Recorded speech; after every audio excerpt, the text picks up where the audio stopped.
Madame, Monsieur, il ne reste que quelques jours avant le 31 décembre minuit pour tenter de réduire totalement le retard pris dans la campagne de dons pour 2025. Et c'est loin d'être gagné au moment où je m'adresse à vous.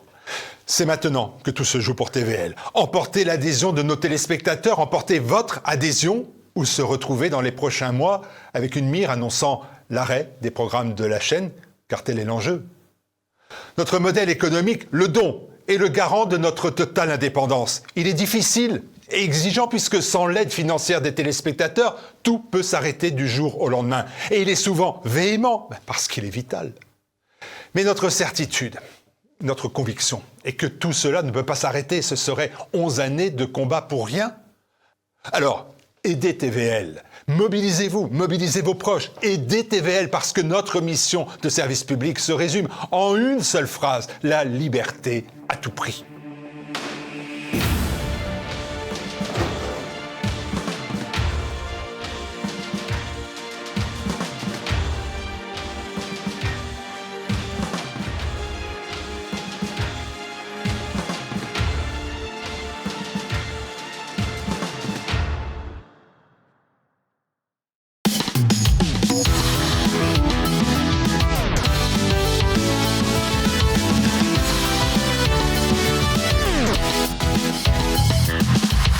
Bonjour à tous, nouvelle émission de Tête à Clash, la dernière de l'année, avec 4 invités, 2 sujets et des coups de cœur. Allez, on commence par les invités.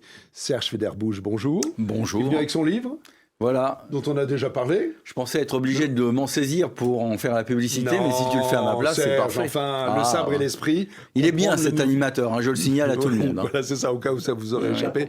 Voilà, mais il m'a pas. Je regarde, pas de billet à l'intérieur, je repose le livre, je ne le promo pas. Bref, le sabre et l'esprit, comprendre le nouveau désordre mondial. Un petit mot dessus ? Eh bien, donc, je pense que tous les jours, ça nous aide à mieux comprendre le chaos dans lequel on entre et qui va être de plus en plus épais, cette espèce de couscous épais dans lequel on est. Et voilà, donc avec l'affrontement entre État-providence et mondialisation qui se concrétise tous les jours, un peu plus. En effet, merci Serge. Jacques-Georges, bonjour. Bonjour, moi je sors un bouquin demain. Il s'appelle, que j'ai pas apporté là, mais enfin il sort demain. Il s'appelle « Mon époque et moi sommes mariés sans amour ». Hein, ça veut dire ce que ça veut dire. C'est surtout des souvenirs, mais enfin il y a des idées également là-dessus qui sont pas franchement très répandues, disons. Je compte sur vous et j'en parlerai à la rentrée. Okay. Ouais. Parfait. François Martin. Bonjour. Bonjour. Moi, j'ai mon livre qui est sorti le mois dernier, qui s'appelle Le temps des fractures. Je crois que j'avais pas trop mal vu le titre. Okay. Pas plus que le précédent qui s'appelait L'Ukraine, un basculement du monde. Je crois qu'on a basculé. Maintenant, on est dans la fracture. Et on va parler d'un nouveau basculement, puisqu'on va parler de la Syrie, mais j'anticipe sur les sujets. Et Philippe Murer, un bouquin. Non, pas de bouquin en ce moment. Recette de cuisine. Pas le temps d'écrire un bouquin. Le dernier, c'était Sortir du capitalisme du désastre. Et là, aujourd'hui, j'ai pas le temps parce que je développe un mouvement qui s'appelle le mouvement politique citoyen. Et donc, ça me prend beaucoup trop de temps pour écrire un livre. Et les sujets maintenant. Donc, 2 sujets. François Bayrou, nouveau Premier ministre. On va débattre de sa condition, de son futur, du gouvernement, de tout ça. Et puis surtout, et François Martin parlait de basculement, de la chute al-Assad en Syrie, de la chute de la Syrie globalement, et on va s'inscrire dans une longue perspective en parlant par exemple de l'Iran. Allez, à tout de suite. Ah, j'oubliais, il y aura des coups de gueule et des coups de cœur. Vous avez fait vos devoirs, messieurs ? Ouais. Presque, c'est Federbouch, si ça vous avait échappé. Allez, à tout de suite.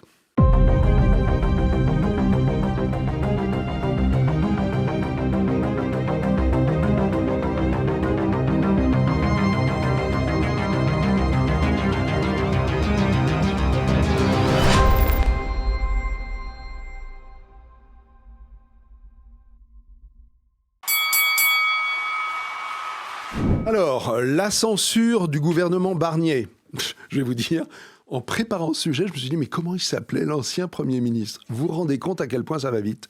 Donc, Barnier chute, Bayrou est désigné, il est en train de former un nouveau gouvernement.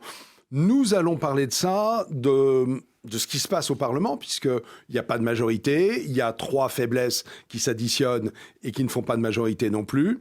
Donc, Où est-ce que ça va tout ça? Qui va commencer? Jacques-Georges. Moi, je vais dire simplement quelque chose de très court. Si Bayrou est arrivé, c'est que Barnier est parti.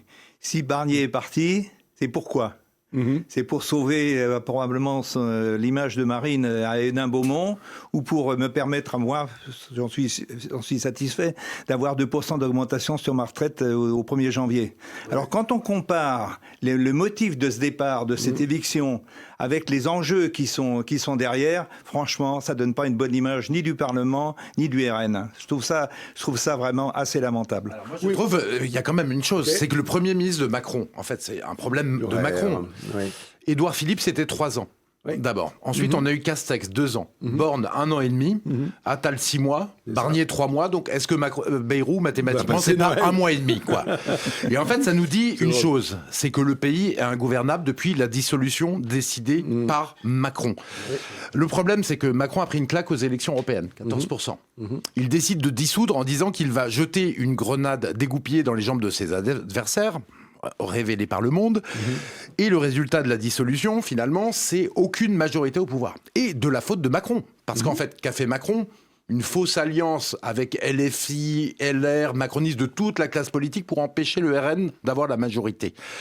Alors qu'en fait, LFI donc, a voté pour des macronistes ou LR, et inversement, alors qu'ils se détestent, et les LR ont voté pour des LFI. Et pardon Philippe, est-ce que... Donc ça, c'est une logique de non-majorité. Oui, mais s'il n'avait pas dissous, est-ce qu'il n'y a pas un moment où vous auriez tous autour de cette table dit mais qu'est-ce que Macron mais attendez, attend laissez-moi finir. Il n'est pas légitime. Il devait dissoudre, mais il ne devait pas faire ce faux front d'alliance entre des gens qui se détestent et qui ne veulent pas gouverner ensemble. Il a rendu le pays ingouvernable, alors même que le pays est dans un désastre multidimensionnel, insécurité, les agriculteurs qui disent qu'ils sont en train de mourir, la crise sur l'immigration. C'est un mauvais timing de dissolution? Non, c'était qu'il n'avait pas à faire un faux front républicain avec des ennemis qui ne veulent pas gouverner. On ne fait pas une alliance législative en disant je ne veux pas gouverner avec LFI, mais je fais une alliance avec LFI et le PS. Ça n'a aucun sens. Donc c'est Macron qui est responsable de ce désordre, qu'il a voulu même en disant qu'il voulait une grenade dégoupillée dans les jambes.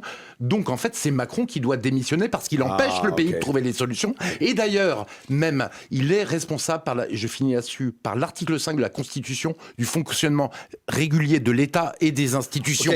Donc il peut être destitué. Il peut être destitué pour avoir foutu le bordel et empêché de gouverner le pays. Philippe, Jean, j'ai déjà entendu ça à plusieurs reprises. Est-ce qu'il y a quelqu'un autour de la table, à part Philippe Murer, qui pense que la destitution de Macron est quelque chose de possible? Alors moi, je ne pense pas qu'il y aura destitution, je pense qu'il va y avoir démission.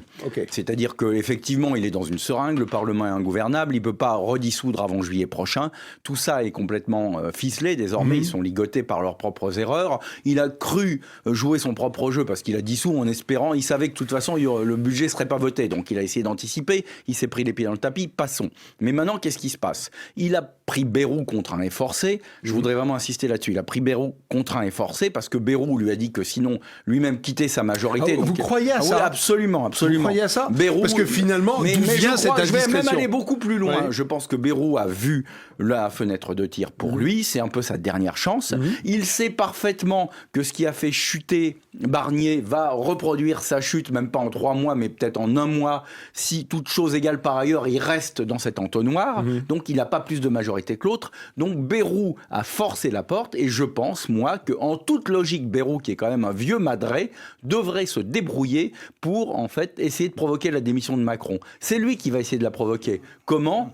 En fait, en disant, moi, à sa place, qu'est-ce que je ferais en bon démago qu'il est? Je ferais tout un tas d'annonces démago, la proportionnelle, on va revenir sur les retraites, tout ça. Et au bout après les fêtes, vers le 15-20 janvier, je sors de l'Élysée ou de Matignon en disant, c'est le président de la République qui m'en empêche, on est dans une situation inextricable, il doit démissionner, ou sinon je démissionne dans les 48 heures. Et c'est lui, le système est en train d'imploser, ils se bouffent entre eux, et Macron, d'ailleurs, va commencer à penser à ce scénario aussi, et on va voir la déliquescence complète de la 5e République finissante. Vous pensez plus à la démission, même contrainte de Macron? Mais oui, parce qu'il n'aura plus aucune majorité. Si son Premier ministre fout le camp, il est foutu.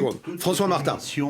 Celle de Napoléon, qui avait beaucoup moins envie de partir que Macron, sont toutes des démissions forcées, mais c'est des démissions quand Pardon, même. Napoléon, il disait c'était parce que la France était en veille. Pour Il une raison avait ou pour une le autre, mais à un fusil sur moment la donné, tempe.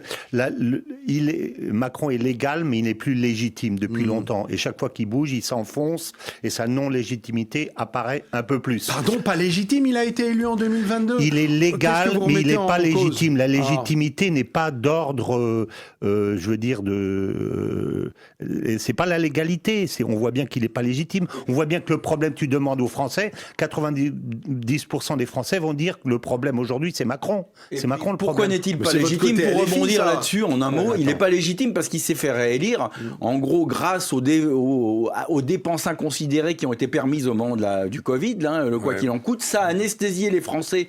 Et le temps qu'il se réveille, il a réussi en 2022 à se faire réélire. Et maintenant, on se réveille. Pas tous ensemble, pas tous Et ensemble. les gens se réveillent avec la douleur. Il a été élu, il n'a pas été élu, il a été élu par défaut. Hein. Je rappelle quand même que c'est Marine qui l'a élu, en fait, deux fois. Oui, mais à ce moment-là. Je rappelle quand même ça, parce que ça fait quand même très lourd sur Marine, hein, avec ce qui vient de passer avec Barnier, Oui, pardon, mais plus ça, les deux fois, là, ça fait quand Oui, même pardon, beaucoup. mais est-ce que ça, c'est pas la caractéristique même des élections? Vous savez bien ce qu'on dit, au premier tour, on choisit, au deuxième, on élimine. Ah oui, mais enfin- Par définition, quelqu'un est élu par défaut parce que les autres n'ont pas choisi l'autre. Franck, vous oubliez Pas juste une forcément chose. par adhésion vous ou oubliez amour. juste une chose fondamentale. Oui. C'est qu'en fait, Macron a instrumentalisé la guerre en Ukraine pour empêcher toute campagne électorale. Il y a eu 1 mois et demi de campagne présidentielle. C'est pas beaucoup pour parler de la vision du pays, le projet pour la France et faire des débats. Il a empêché tout débat. Et en plus, sur la légalité, il a même plus la légitimité. Il a perdu 2 fois. Élection européenne, 14%. Excusez-moi, je vois Élection pas le législative, rapport. il a reperdu. Je vois pas Donc, il y a plus le de rapport. légitimité. L'élection présidentielle a eu lieu au temps prévu. C'est quand même pas lui qui a décidé de la guerre en Le Ukraine. peuple souverain avait... Non, mais il n'était pas obligé d'interdire les débats. On a des débats alors que la guerre en Ukraine est toujours là. On pouvait faire des débats pour l'élection présidentielle malgré la guerre. C'était une instrumentalisation, clairement. Il a pas fait campagne en 2022. Et personne lui a reproché parce que le fond du problème, c'est que les médias roulent pour lui, les médias dominants. Et maintenant, il atteint la limite de l'exercice. C'est-à-dire que l'anesthésie ne fonctionne plus, le mensonge ne fonctionne plus. Ce qu'on peut reprocher, pardon, juste En une seconde. 2022, moi, je pensais que Macron, qui quand même en principe a un QI assez élevé, ne se représenterait pas parce que c'était déjà foutu.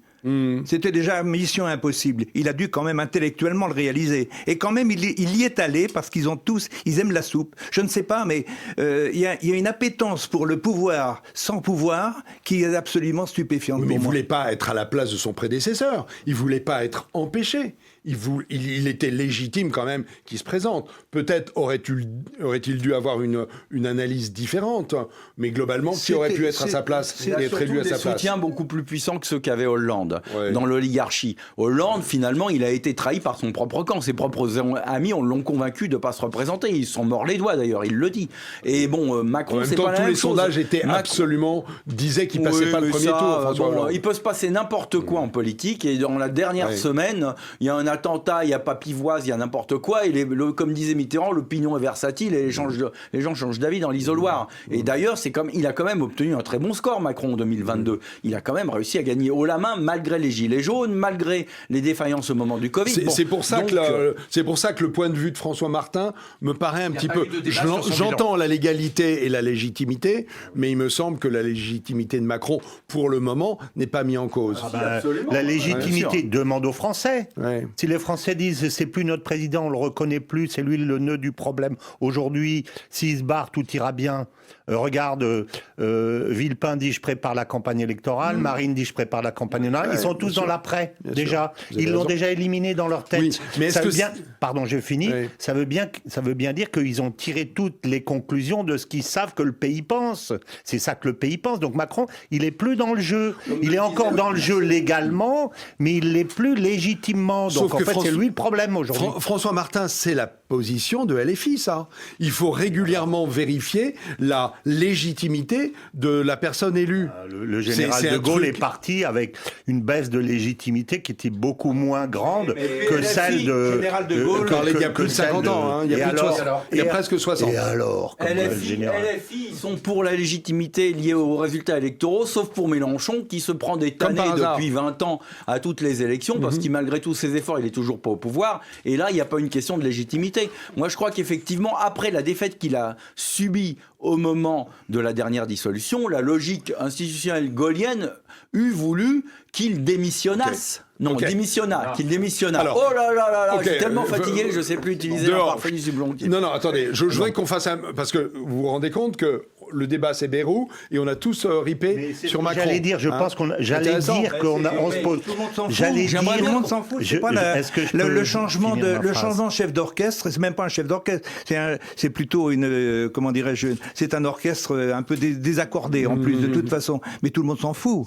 C'est pas la question. La parole au début, j'aurais dit que la question de Bayrou n'était pas la bonne question, qu'on regardait le doigt au lieu de regarder la lune. Et la lune, c'est Macron. Le problème, c'est pas Bayrou, c'est Macron. Et aujourd'hui, tu as une situation où tu te promènes dans la rue, tu as une boutique qui s'appelle Startup Nation chez Manu, tu rentres, tu dis je voudrais un cadeau de Noël, et on te dit, il dit, Brigitte, est-ce qu'on a encore des trucs en arrière-boutique ? On n'a plus rien parce que nos fournisseurs nous ont pas livré depuis un an.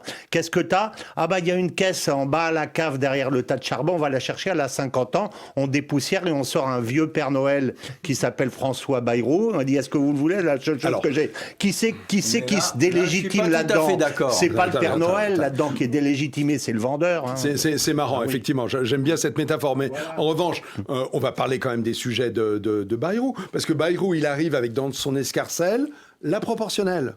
Alors ça, c'est un problème gravissime. Parce que là, on a déjà un problème de majorité. On n'arrive pas à trouver une majorité. Si on fait une proportionnelle, à ce moment-là, il n'y aura aucune chance d'avoir une majorité. C'est la fin de la Ve République qui fonctionnait quand même pas mal, avec des chefs faibles et qui arrivaient quand même à tourner. Et là, on n'aura plus de majorité. Donc on revient à la 4e et la 3e République qui était un désastre pour la France. La seule proportionnelle qui est possible, c'est la proportionnelle avec une prime majoritaire importante aux gagnants pour pouvoir que tout le monde soit représenté, mais qu'il y ait un gagnant et qu'il y ait une majorité et que le pays soit gouvernable. Mais est-ce que Et le problème, c'est que le système Marine fait une faute grave en remettant la proportionnelle sur le feu, parce que la proportionnelle va bloquer le pays. C'est dans l'intérêt d'absolument personne d'avoir pas de majorité. Sauf si les parlementaires apprennent à se parler, se réunissent. Et c'est peut-être, attendez, c'est peut-être ça l'ambition de Bayrou, finalement. Un centriste qui est capable de discuter avec tout le monde. Non, mais la 4e République, on a essayé pendant 20 ans, ça a été une catastrophe. La 3e République a conduit à la défaite de 40 par l'incapacité à faire face à Hitler. Eh bien, je veux dire, le général de Gaulle en avait tiré les conséquences. Ça ne fonctionne pas, le régime des partis. Donc, on revient à une présidentielle et à une majorité absolue pour élire les députés. Les systèmes électoraux... Serge Federbouch et Jacques Georges. Moi, je ne dis pas grand-chose parce que j'ai l'affaire des grands faux. Bien joué. Sauf que c'est lui qui parle de le temps. Non, mais moi, ce qui vraiment me stupéfie, c'est d'abord le côté très agressif de tout ça et le côté complètement détaché des réalités, je veux dire, des réalités du pays, les problèmes qu'on a, franchement, quand je vois moi c'est ça qui m'intéresse. C'est de voir l'état du pays. L'état du pays est catastrophique. Et pendant, on est en train de discuter de la proportionnelle, de savoir si Bayrou va tenir 15 jours ou seulement, etc. C'est complètement détaché du... Alors, mais est-ce que ça... justement rebondir dessus. Parce que les voulais systèmes venir là-dessus, Jacques Georges. La proportionnelle sous la 4e, etc. Il ne faut pas les séparer de la situation globale, et en particulier économique. Le problème de la proportionnelle, c'est que c'est un régime qui ne marche pas si mal quand on est dans une situation où finalement le pays est relativement prospère parce que l'État n'est pas dilaté, il n'y a pas de déficit, on n'est pas face à des enjeux extrêmement graves, parce que le problème des enjeux extrêmement graves, c'est que ça crée des antagonismes très forts en politique, et donc c'est antinomique de la proportionnelle. Bon, voilà. Quand on est dans la situation dans laquelle on est, la proportionnelle n'est pas efficace. La proportionnelle est efficace quand on a soit vraiment une très très grande tradition, ou alors des ennemis tels, quand ça redevient tel. Par exemple, Israël, la proportionnelle est assez efficace, parce que de toute façon, s'ils ne se mettent pas d'accord, ils sont envahis. Bon. Mais là, c'est pas la même chose. On a des problèmes internes, domestiques, gravissimes. On est surendetté, etc. Donc, ça va attiser les conflits politiques. Et ça marche pas. Donc, il vaudrait mieux, en l'état actuel des choses, continuer avec de la majoritaire, mais peut-être même du majoritaire à un tour, pour être sûr, à la sauce anglaise, d'avoir à coup sûr une majorité. Parce que là, qu'est-ce qui se passerait ? On aurait, à mon avis, effectivement, un clash RN, LFI ou Union de la gauche, et à la fin, le RN gagnerait. La plupart des Français se retrouvent ni dans LFI, ni dans RN. Les dernières élections l'ont prouvé. Le majoritaire à un tour fait que celui qui est en tête rafle tout, et à la fin des fins, on aurait Mélenchon contre Le Pen, en gros, et à la fin des fins, comme Mélenchon ça tient pas la route, on aurait Le Pen, et il y aurait au final, malgré tout, une majorité qui se détacherait. Donc il ne faut pas raisonner en système électoral hors des considérations économiques. Sinon, chef légitime et une nouvelle présidentielle. Je voudrais, je voudrais un petit peu creuser la question de Jacques Georges. Tout ça, ça va prendre des mois, si ce n'est des années avant de se mettre en place. Est-ce qu'il n'y a pas une urgence dans ce pays de se préoccuper de ce qui bouffe les Français, l'inflation, c'est la démission le déficit, de Macron. Justement, Le seul sérieux dans tout ça, c'était Barnier. Moi, je pleure Barnier. Je suis un nostalgique de Barnier parce que je crois que c'est le dernier qui a essayé de prendre les problèmes à bras-le-corps. Tu es le seul. Tu es le seul à te plaindre de Barnier, mais alors je dis, Franck, quand le pays est dans un tel état, il y a besoin d'un chef et d'un chef qui soit légitime. Voilà, donc ça, il c'est faut la théorie une nouvelle élection présidentielle pour gouverner le pays et le sortir du désastre. Oui, pardon. Voilà. Ça, c'est le grand temps et le grand 2, c'est des référendums, parce que la chance qu'on a, c'est qu'on ne peut plus dissoudre jusqu'en juillet. De toute façon, même un nouveau président ne peut plus. Donc le seul moyen d'en sortir, c'est aussi bien conjoncturellement que structurellement, au fond, c'est un nouveau président qui fasse des réformes institutionnelles par référendum, parce que de toute façon, il ne pourra pas les obtenir par le Parlement. Ok, alors Serge Federbusch, Philippe Murer, vous êtes en train tous les deux de me dire, en gros, il faut qu'un homme ou une femme présidentielle surgisse pour diriger le pays. Sauf que les dernières présidentielles, c'est il y a 2 ans. Il n'y a pas eu d'hommes et de femmes présidentielles qui... La Providence. Débat. Bon, de toute manière, tout ça, c'est des billevesées, parce que tout ça, il faut en plus, pour diriger le pays, il faut quelqu'un qui sorte de l'Union européenne. Pour le moment, on n'en a pas. Mais au moins, d'arrêter ce bordel et l'effondrement avec Macron. Et il n'y a pas du tout de majorité. Quel que soit le référendum qui veuille sortir de l'Union européenne. À mon avis, ça serait pareil qu'en 2005, si on refaisait un référendum sur l'Union européenne, on passerait de... Attendez, laissez-moi venir. 36% de Français qui veulent sortir de l'Union européenne, sondage Odoxa. Avec le 36% de Français. Avec ce qui s'est passé avec le Brexit. Mais bien entendu, on aurait 55% de Français qui veulent C'est sortir. pas mal le Brexit, ça c'est de la propagande pro-européenne, mais bien entendu, ça va pas beaucoup plus mal en Angleterre qu'avant. Ça c'est de l'intox. C'est pas C'est vous de voyez ça, l'intox. hein. Bah oui. Tout à l'heure, il y aura des Frexiteurs, justement. Ok, Alors, très bien. Allez, je suis radicalement contre ce qui vient d'être dit. je vais vous dire... On va avoir un débat, là. Je vais vous dire, là, on a dépassé le temps. Il y a un homme qui va conclure, parce que je ne le reconnais pas. Je suis presque inquiet pour sa santé. C'est François Non, Martin. mais comme tout le monde parle en même temps, Oui. j'attends que tu me Bravo, donnes la François. parole, mais François, tu regardes à gauche. François, vous avez 1 minute pour conclure. Et personne ne passera derrière vous. Je m'en porte garant. Bon, je prends bien je les crois risques. que quand on fait le débat entre le pays et le système du pouvoir, je pense qu'on fait un contresens. Parce que tu ne peux pas t'occuper du pays si le système de pouvoir, au départ, ne fonctionne pas. En gros, il faut déjà savoir qui est le chef. Parce que quand tu n'as pas ça... c'est la première des questions. Donc la question, elle n'est pas de savoir qui va s'occuper des pauvres, de ci, de l'école, de tout ça. Il faut d'abord savoir qui c'est qui dirige. Aujourd'hui, on a un problème de pouvoir. Ben, c'est celui-là qu'il faut régler, c'est tout. Et autour de la table, tout le monde joue au poker, et puis il y en a un qui joue avec des cartes pipotées et qui essaye de ramasser la mise. Ben, c'est celui-là qui doit se barrer. Et puis une fois que tu as ça, tu retrouveras une respiration parce que les gens auront la possibilité, à travers l'élection, de choisir celui qu'ils veulent. Ce jeu de confiance réciproque, oui, j'ai confiance dans les Français et je les représenterai, oui, on a confiance en toi, on te donne notre confiance, et à ce moment-là, tu retrouves un jeu politique et démocratique normal. Tu dois d'abord passer par là, c'est obligatoire. Et un vrai débat. Bien sûr. François, est-ce que tu as un nom à mais non, proposer? c'est Il y en toute la a question. plusieurs. Le jour où la question se pose véritablement parce que le pouvoir est vacant, ce jour-là, tu verras sortir des anciens et des nouveaux, et tu verras si ceux qui sont dans cette situation véritablement ont le charisme, ont les mots, ont cette projet, vision pour la France. Voilà, oui, et puis ont quelque chose. De Gaulle existait déjà depuis longtemps. Je ne sais pas si... Mais c'est pas tous les jours qu'on trouve un De voudrais Gaulle. terminer, puisque j'ai la parole jusqu'à la fin. Oui. Je voudrais savoir là, hein. si, par exemple, un type comme Asselineau qui dit des choses intelligentes, est-ce qu'en face d'une véritable campagne avec des choses, est-ce qu'il sortira avec le charisme qu'il faut pour convaincre les Français? J'en suis pas sûr aujourd'hui. Non, mais Je suis pas. Est-ce qu'un type comme Villepin, le moment venu, peut sortir véritablement du chapeau? des gros mots, Non, hein, mais s'il te plaît, hein. je suis pas sûr. Moi, je sais pas parce qu'on n'est pas en situation. Donc, il faut d'abord se mettre en situation. Donc, il faut d'abord que Macron. L'avantage de la proportionnelle, c'est que ça permet l'émergence de mouvements politiques nouveaux. C'est un des avantages quand même. Allez, c'est moi qui conclus. Moi, je suis extrêmement doutant par rapport à la l'arrivée d'un homme providentiel qui n'existerait pas, ou dont le charisme de frigo débranché, vous en avez cité quelques-uns, d'un seul coup arriverait et rayonnerait de manière spontanée et exceptionnelle. 3% des voix 6 mois avant. La réalité a beaucoup plus d'imagination que toi, et t'inquiète pas qu'il y aura... Ok, il avait une légitimité plus forte et antérieure, donc ça ne se compare même pas. Bien sûr. Évidemment. Allez, messieurs, on s'arrête pour ce sujet-là. On a débordé de plus de 3 minutes et on se retrouve dans quelques secondes pour le deuxième sujet. À tout de suite.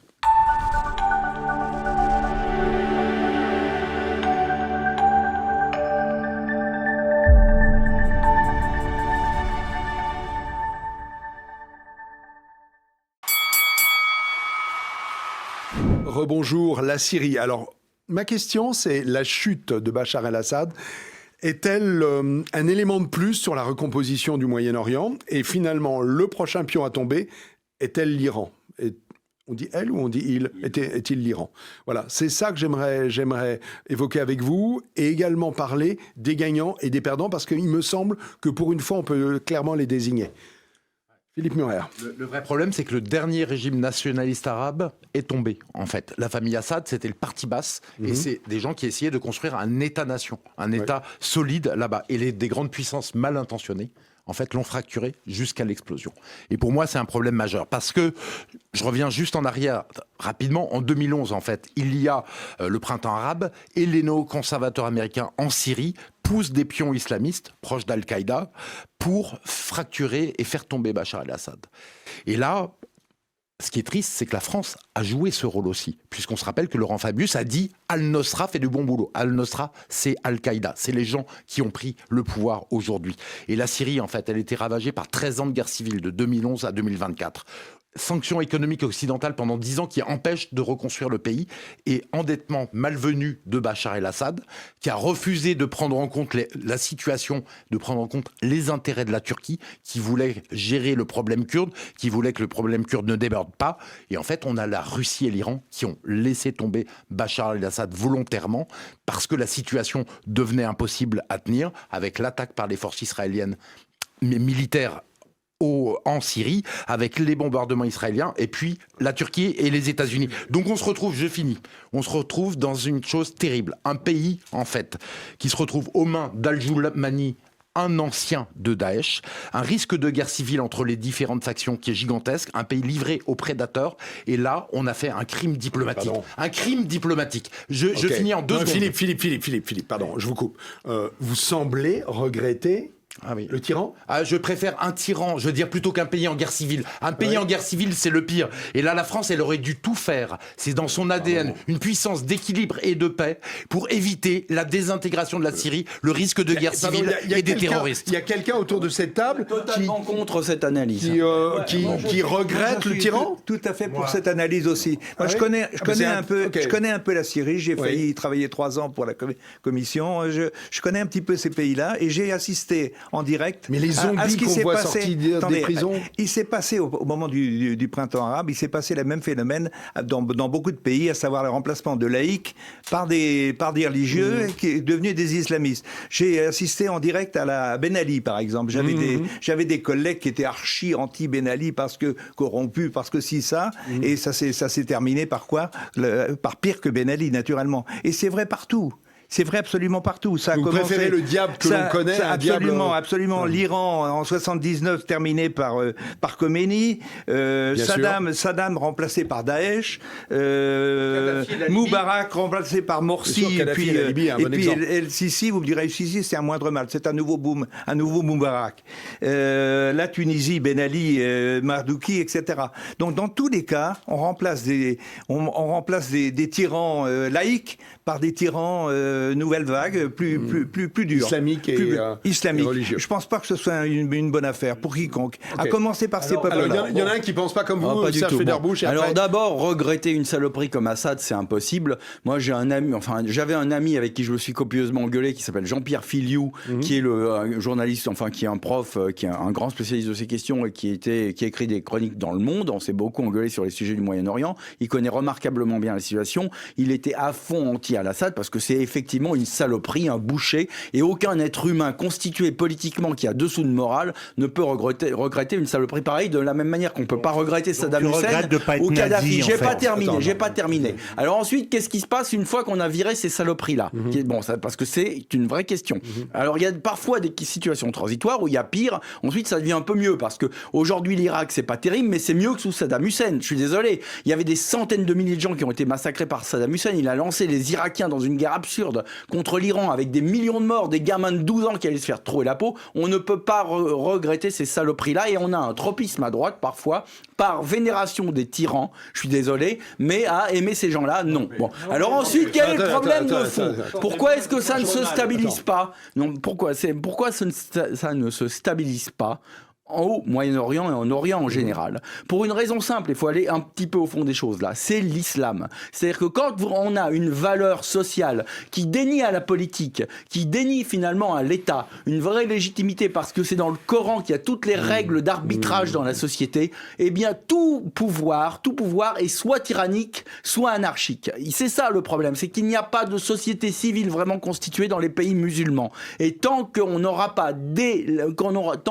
laïciser les pays arabes, on sera dans ce merdier-là. J'ai vécu dans ces pays, j'y ai voyagé extensivement, c'est la conclusion à laquelle je suis arrivé. En tout cas, on ne peut jamais... Moi, j'ai un ami qui a été diplomate français en Irak, au moment de Saddam, il sortait avec une nana et il a retrouvé la tête de la nana dans son jardin parce qu'elle avait eu le malheur de coucher avec un Français, d'accord? Et ben moi, ces mecs-là, je ne les regretterai jamais. Qu'est-ce qui est bon, voilà, okay. C'est tout. Alors, attendez, Jacques Georges, il y en a un qui n'a pas parlé, encore une fois, François Martin. Je suis en désaccord pour un certain nombre de raisons. La première, c'est que je rappelle que dans les années 60-70, tous les États étaient des États laïques socialistes. Hein, Nasser, Bourguiba, le Shah d'Iran, etc. Hafez el-Assad était pas socialiste, mais il était pas religieux. Et tous ces pays qui étaient socialo pro-russes et pro-URSS ont été tous dézingués par les Américains et par les Israéliens pour mettre en place le chaos à la place pour le foutre en l'air. Assad, il est tombé. S'il te plaît, laisse-moi terminer mes phrases. Voilà, ça c'est la première chose. Donc c'est l'Occident, ce mythe qui consiste à dire Israël et les Américains nous protègent contre les méchants arabes, il est bidon, parce que ce sont les Américains et les Israéliens qui ont fait sauter les régimes, comme ils ont poussé le Hamas pour avoir entre eux des vrais ennemis pour pouvoir dire voilà, on existe et on se défend et on continue à conquérir de la terre parce qu'en face, on a des ennemis. Donc, je ne partage absolument pas ce raisonnement. Et l'autre chose que je veux dire, et je vais terminer avec ça, c'est que Assad est peut-être un boucher, mais on s'en fout. On s'en fout, mais je suis. Mais laisse-moi terminer. Centaines de milliers de gens qui sont morts. Mais le mythe des droits de l'homme, c'est une invention des néocons américains, parce qu'après on dit comme c'est des droits de l'homme. Le mythe de la liberté. Attends, mais en fait, laissez-moi terminer mes phrases, s'il vous plaît. Mais soyez pas non, mais laissez-moi. Est-ce que je peux terminer mes phrases et justifier ce que je dis, s'il vous plaît? Laissez-moi justifier ce que je dis. Il ne nous attaque pas, il n'était pas notre ennemi. C'est comme ça qu'on doit raisonner quand on est français. La diplomatie française, elle est faite pour les Français, elle n'est pas faite pour les droits de l'homme. Parce que sinon, il fallait dézinguer Staline. On aurait eu Hitler en France. Et en dézinguant Kadhafi, qu'est-ce qu'on a fait? On a mis un pays dans une guerre civile depuis 14 ans. C'est ça qui est important pour nous. C'est la France. Je voudrais terminer ma phrase. Ce qui est important pour nous, c'est la France. Voilà. C'est ça que je veux dire. Qu'est-ce qui est conforme à nos intérêts? Quand j'entends Villepin qui dit « Oui, on a bien fait de foutre en l'air ce boucher, mais on ne sait pas si après ça sera pire », c'est pas le raisonnement d'un homme d'État. Un homme d'État, c'est où sont nos intérêts? Nos intérêts, c'était de laisser Bachar, c'est évident. Mais alors, pardon, Bachar... Non, attendez, on n'est pas dans... On travaille avec les Chinois, le régime chinois. Vous m'avez dit que ça fait 3 minutes que vous m'avez dit que vous étiez à la dernière phrase.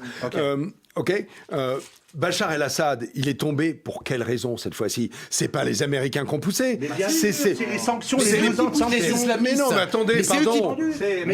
Excusez-moi, est-ce que je peux répondre à ça parce que bon, bien sûr. Non, attendez. Deux dates. Jacques Georges, pardon, c'est moi qui tiens. C'est la suite du. Jacques Georges, c'est moi qui tiens l'émission, s'il vous plaît. Alors, est-ce que je peux dire Non, mais là, juste un j'ai mot. l'impression Ouais, mais tant mieux. Tant mieux. J'ai les 4 chevaux et ils tirent tous les 4 dans des sens mais différents. Si on veut que le chariot arrive à l'heure, il va falloir que je continue. Ok ? Cette fois-ci, il est tombé parce que ses protecteurs n'étaient plus là. Pardon, l'Iran et la Russie n'étaient pas capables de défendre Assad une fois de Oui, plus. parce qu'il avait trop de gens qui étaient contre lui de l'extérieur, les Israéliens qui ont bombardé. Attends, laisse-moi finir. Des Israéliens qui ont bombardé pas tous ensemble. des centaines de fois, 450 fois en 3 jours, les installations militaires. Et surtout, les Américains qui poussent depuis 13 ans militairement en aidant les factions islamistes pour désintégrer le pays, et les Turcs qui ont joué le jeu. Et donc, c'est pour ça qu'il est tombé. Je veux dire. Mais le pire, c'est la guerre civile dans un pays. C'est le désordre le plus total. On va faire le tour des gagnants et des perdants. Moi, je voudrais juste dire une chose. Répondre à tout ce que j'ai Alors, entendu attendez, là. je vous cède la parole, Serge, mais vous ne est-ce faites pas un que vous tunnel de 3 croyez minutes. sérieusement que pendant 10 ans de guerre civile en Syrie, quand il y a eu des centaines de milliers de morts et des gens qui se révoltaient partout et des enfants qui étaient assassinés et qui étaient raptés par le pouvoir d'Assad et les parents qui les revoyaient plus, tout ça, ça n'a pas eu de rôle et que c'est uniquement les Israéliens et les Américains qui ont fait le truc? Non, ce sont des tyrannies qui sont au bout d'un moment rejetées par le peuple, comme toutes les tyrannies. Alors ça dure le temps que ça dure le temps qu'ils ont du pognon, qu'ils ont suffisamment d'armes.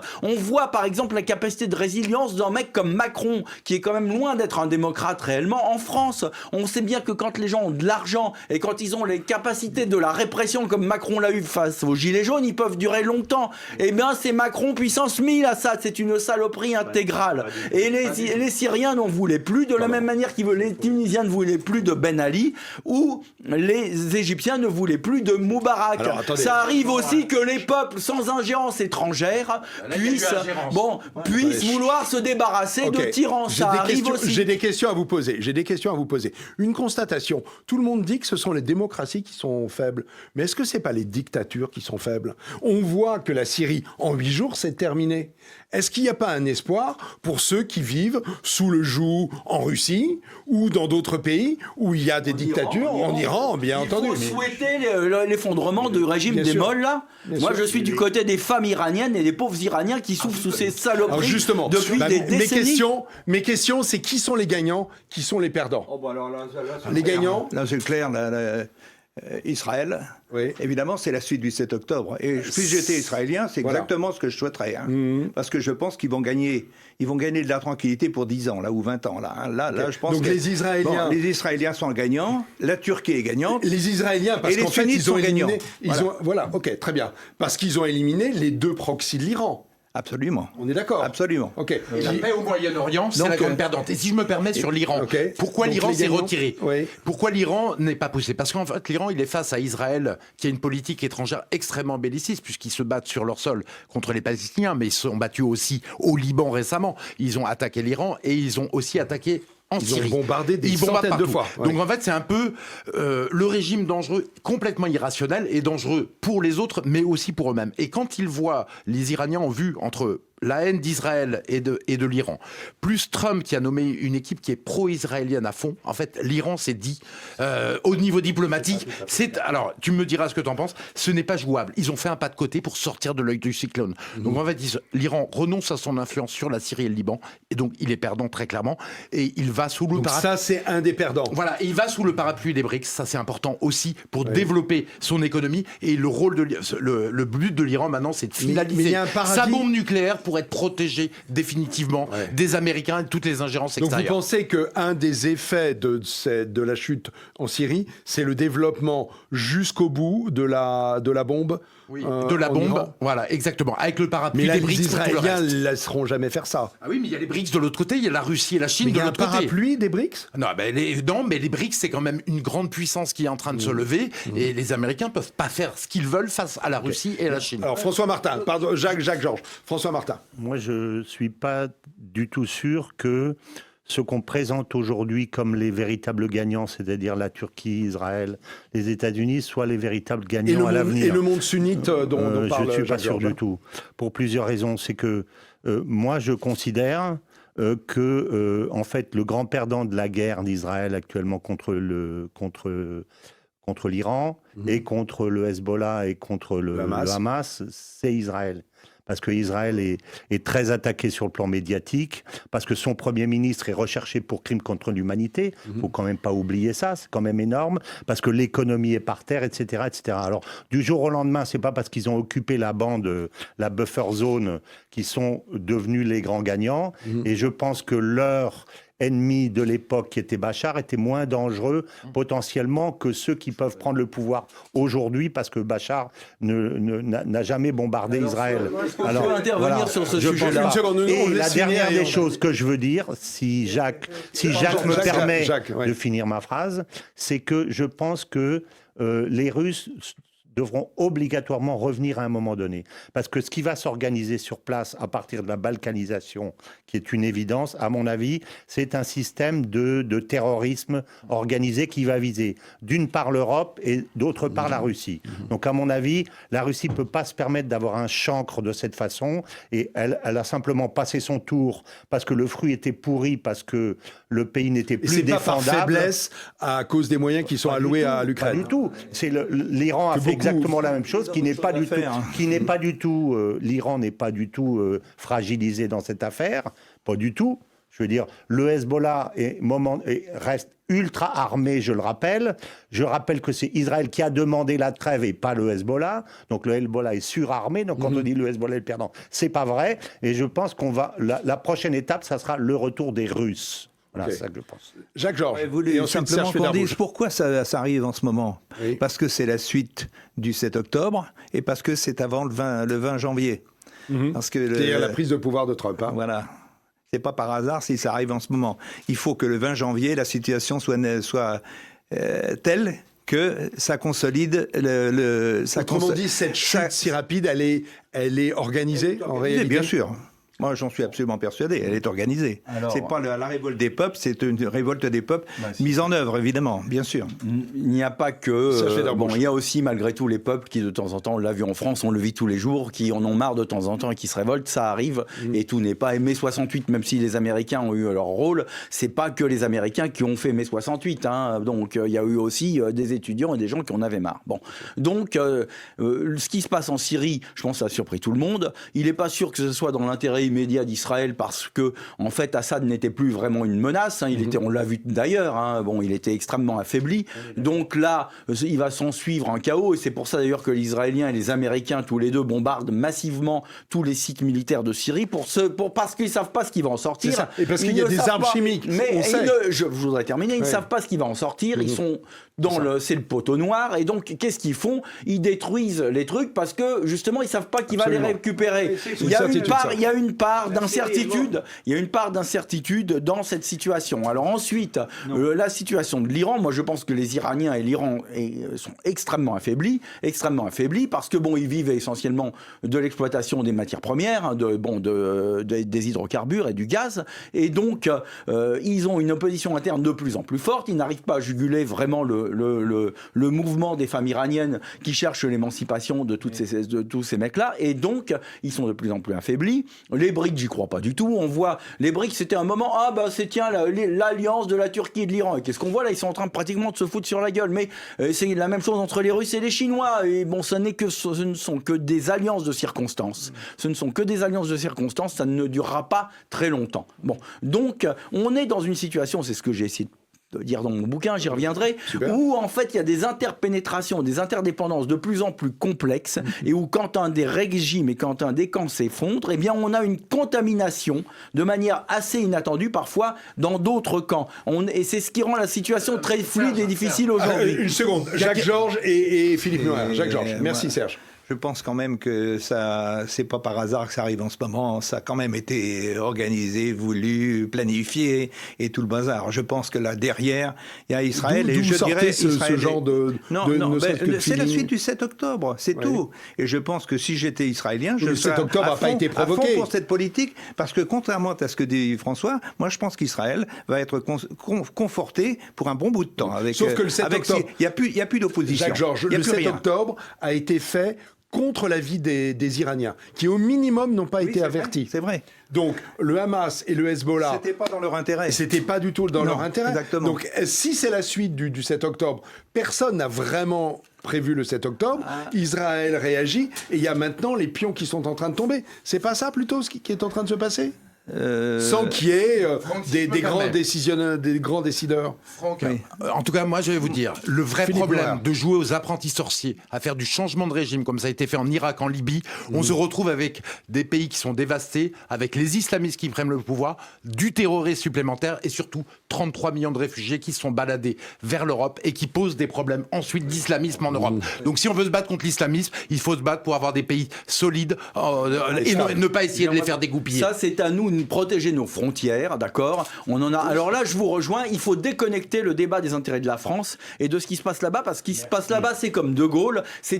Faut voler avec des idées simples. C'est trop compliqué pour nous. C'est trop compliqué pour nous. Donc on s'en fout.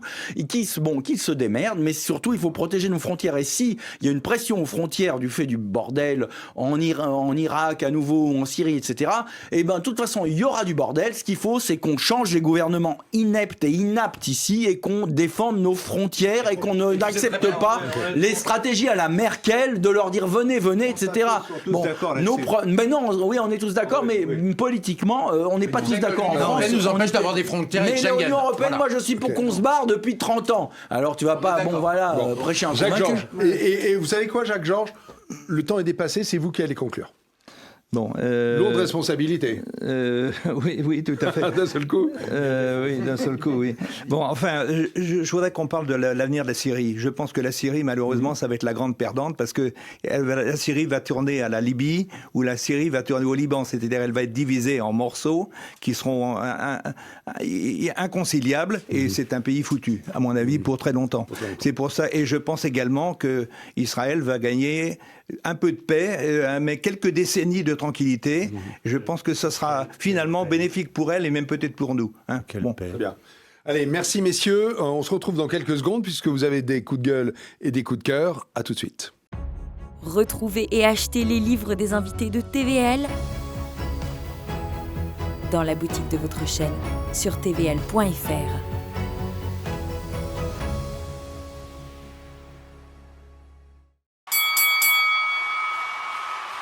Rebonjour, coup de gueule et coup de cœur. Et je vais vous dire, c'est moi qui vais commencer. Non pas par un coup de gueule ou par un coup de cœur, mais je vais me faire sans doute le porte-parole de Philippe Pasco pour me réjouir de la libération de Paul Watson, qui était détenu au Danemark pour s'être opposé à la chasse à la baleine et demandé en extradition par le Japon.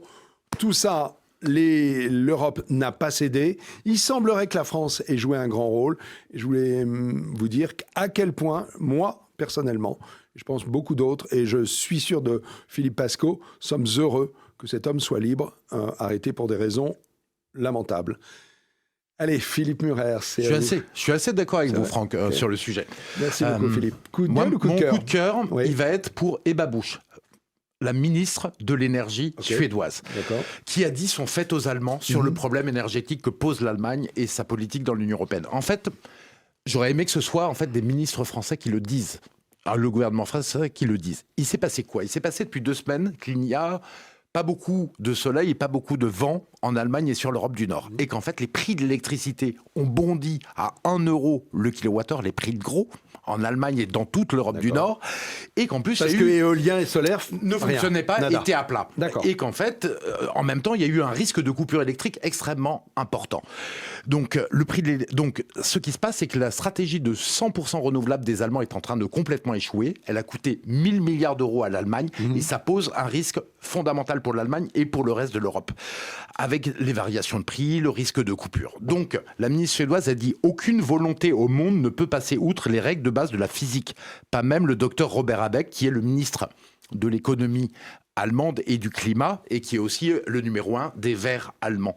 Donc, on se retrouve, elle a dit son fait à l'UE, et la France devrait le dire aussi, c'est-à-dire qu'il faut laisser construire des centrales nucléaires, arrêter d'imposer des quotas d'éolien et de solaire qui déstabilisent le réseau électrique, parce que c'est comme ça qu'on s'en sortira, alors qu'aujourd'hui, la France prend des amendes parce qu'elle a trop de nucléaire et pas assez d'ENR, alors que la France a l'énergie la plus décarbonée d'Europe. Voilà la folie dans laquelle nous sommes. Merci pour votre coup. Pardon ? Et probablement du monde. Oui.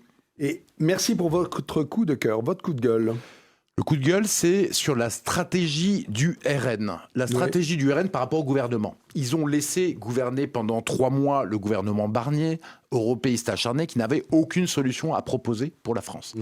Ils disent qu'ils vont laisser gouverner maintenant Bayrou pendant 3 mois de plus. Ce qui commence à être un problème parce que la France a des problèmes urgents à régler. Donc, en censurant trop tard Barnier et Bayrou, pourquoi ils font ça ? Parce qu'en fait, Marine Le Pen est empêtrée dans l'affaire des assistants parlementaires européens. Réponse 31 mars. Voilà. Hein. Et j'ai été assistant parlementaire de Marine Le Pen, donc je sais ce qu'il en est. Et il y a une légèreté, un manque de sérieux et de professionnalisme que quand on se bat contre un système, on ne prend pas des assistants parlementaires, on leur dit, en les laissant ne pas venir à Strasbourg, à Bruxelles, ce qu'ils sont obligés de faire. Un manque de professionnalisme et de sérieux, puisqu'on se met sous le joug de la justice et la possibilité.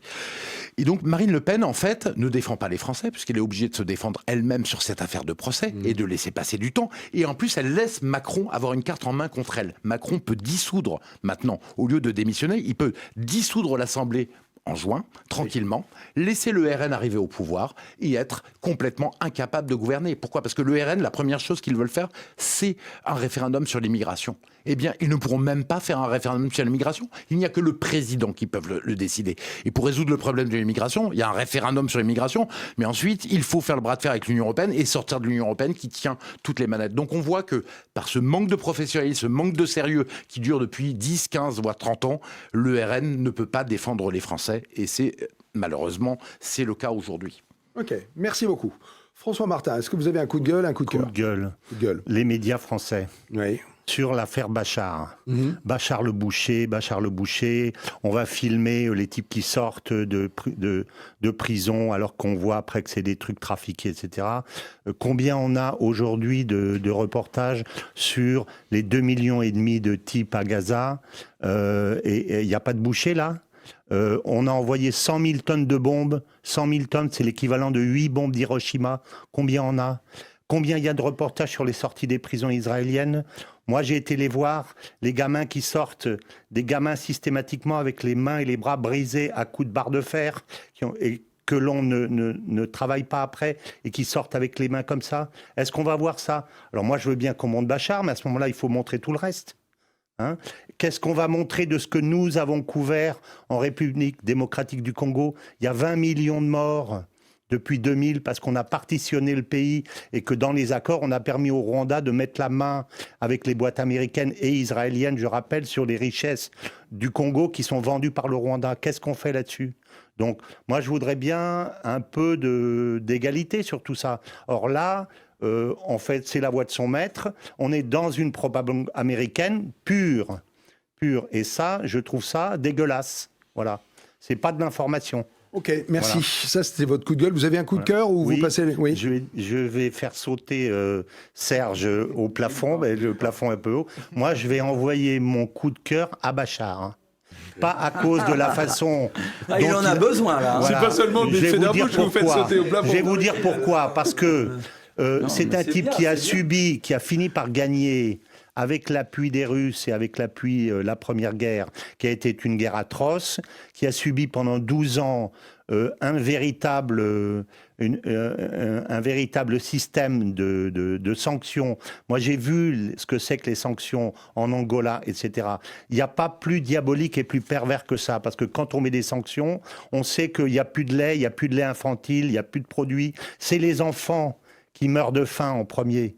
Moi, j'ai vendu du lait infantile à la Turquie qui vendait à l'époque dans la guerre Iran-Irak. C'est horrible. Donc, même quand tu es le chef d'État d'un pays comme ça, tu n'empêches pas que la corruption se fasse. C'est pas forcément toi qui la dirige, mais tu peux pas l'empêcher. Donc, tu crées un système de corruption et tu montes artificiellement les populations contre les riches en rendant les riches de plus en plus riches et les pauvres de plus en plus pauvres. Donc, que ce type ait pris la décision, parce que c'est lui qui l'a imposé au départ, d'aller s'entendre avec ses adversaires pour leur dire « moi je vais vous laisser le pays, mais on s'arrange pour que ça se fasse proprement et que vous ayez en diminuant la violence, et moi je m'en vais et j'organise mon départ, je connais pas beaucoup de chefs d'État qui soient d'accord pour faire ça. Alors, je parle pas du système de répression, mais le système de répression, c'était celui d'Hafez, et puis il y a plein d'autres pays qui ont fait la même chose, mais uniquement sur ce point, je pense que c'est un signe de responsabilité politique que j'ai pas vu dans beaucoup de pays où on s'accroche au pouvoir, ou alors on se barre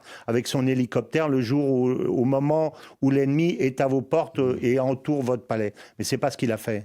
Merci beaucoup. Ok. Il s'est barré juste avant qu'ils arrivent. Donc, je Okay. peux... Jacques-Georges, Jacques-Georges, un coup de gueule, un coup de cœur. Un coup de gueule contre les Frexiteurs. Alors, il y en a ici. Hein. Il y a même que ça. Hein. Le Frexit, c'est une commodité, évidemment. C'est la logique du bouc émissaire bien connue. C'est tellement facile, ça explique tout.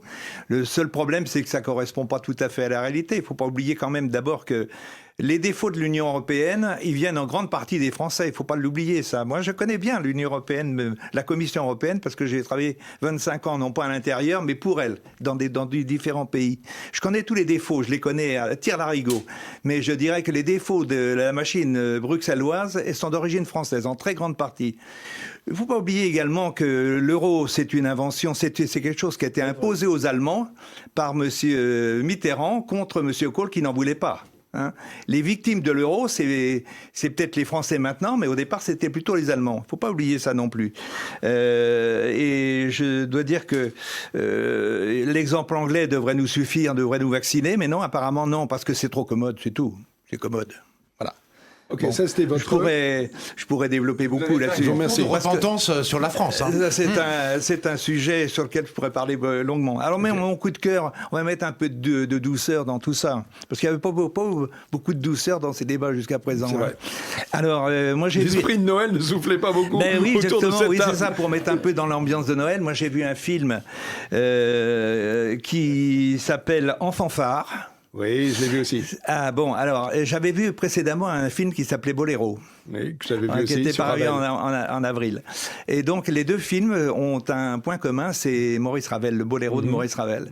Moi je dois dire que moi je suis français à 100%, d'origine très très enracinée, mais pour moi la gloire de la France, c'est pas Louis XIV, c'est pas Napoléon, c'est Debussy, Ravel, Fauré, Poulenc. Voilà, c'est ça la France pour moi. La grande France pour moi, c'est ça. Et alors ces films-là, c'est ça.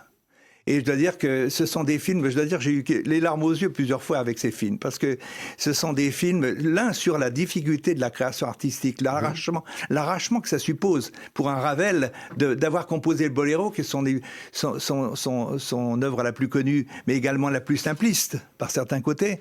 Mais je dois dire, c'est quand même quelque chose d'extraordinaire. Et puis, le deuxième, il y a en plus, il y a un côté social, il y a un côté amour de la France, amour de la langue française, amour de la musique française dans le peuple français. Et je trouve que c'est magnifique. C'est l'histoire de deux frères qui sont séparés par le sort. L'un va dans une famille bourgeoise et devient un grand chef d'orchestre international. L'autre est un prolo et il sert de la purée à des enfants dans une cantine scolaire. Mais ils ont tous les deux le don de la musique. Ils ont l'oreille absolue tous les deux. Et ils se rapprochent grâce à Ravel. Donc c'est un beau film. Merci. Voilà. Pas mieux, mais pas moins. Merci. Serge Federbusch. Eh ben, comme d'habitude, je serai un mauvais élève. C'est-à-dire que moi, j'aurais surtout des coups de gueule, mais ça prouve bien. J'aimerais bien avoir des coups de cœur. Mais ça prouve que vous êtes très français. L'actualité est telle qu'on a du mal à trouver des coups de cœur. C'est un vrai souci. Okay. Hein, évidemment, un peu dans le domaine artistique, mais à part ça, c'est pas en politique qu'on va trouver des coups de cœur. Hein. Et donc, premier coup de gueule, mais alors là, il faut me pardonner mon parisianisme, c'est l'annonce que Hidalgo et sa bande ont dépensé 50 000 € parce qu'ils ont oublié, en arrivant quand elle était à Tahiti, qu'il y avait des règles de roaming et d'utilisation du téléphone et que c'était payant, en fait, leur forfait était dépassé et que plutôt que de prendre une carte SIM à 20 balles, et ils ont téléphoné, donc ils ont fait que ça d'ailleurs quand ils étaient à Tahiti, 50 000 € de dépenses, c'est dans le Canard enchaîné aujourd'hui. 50 000 € de dépenses en dépassement. On comprend pourquoi elle ne veut pas filer, c'est notre devoir frais. Et ça explique pourquoi la situation parisienne est ce qu'elle est. Il y avait 1 milliard de dettes sous Tibéri. Maintenant, on arrive à 15 milliards, sans compter toutes les dettes cachées dans les sociétés d'économie mixte et les offices HLM. Alors pourtant qu'ils ont augmenté massivement les impôts et qu'ils ont en plus la divine surprise des droits de notaire qui avaient flambé. C'est-à-dire que ces gens ont réussi à cramer une 40aine de milliards d'euros en 20 ans dans une collectivité locale. C'est monstrueux, c'est dément. On a beau le dire, on est habitué elle fuit d'ailleurs à l'étranger. Hein. C'est un peu comme le maire qui s'enfuit en Suisse, elle va s'enfuir en Belgique. Les gens, mais il faudra les rechercher un jour, ces gens-là. Hidalgo, le maire, il faudra les juger. Moi, je pense que quand tu as un vrai pouvoir politique digne de ce nom et vraiment qui défendra les intérêts nationaux en France, il faudra rattraper ces mecs-là et les juger. D'accord. Bon, premièrement. Deuxièmement... votre temps est écoulé, hein, la minute 30... Un mot, ces pauvres petits LFI qui vont chialer comme des madeleines, là, hein, les pauvres petits, parce qu'on a mis un tag sur la porte de Mélenchon, d'accord, et qui trouvaient légitime les émeutes, la deuxième intifada, la dernière fois où on a mis la France en partie à feu à sang, et qui trouvaient légitime que l'Assemblée nationale soit taguée, les portes pétées, parce que c'était pas grave, c'était juste l'expression d'un désaccord politique, et là on touche un brin de porte de leur gourou, de leur grand Manitou, de leur Codillo, et ben alors là, ça chiale.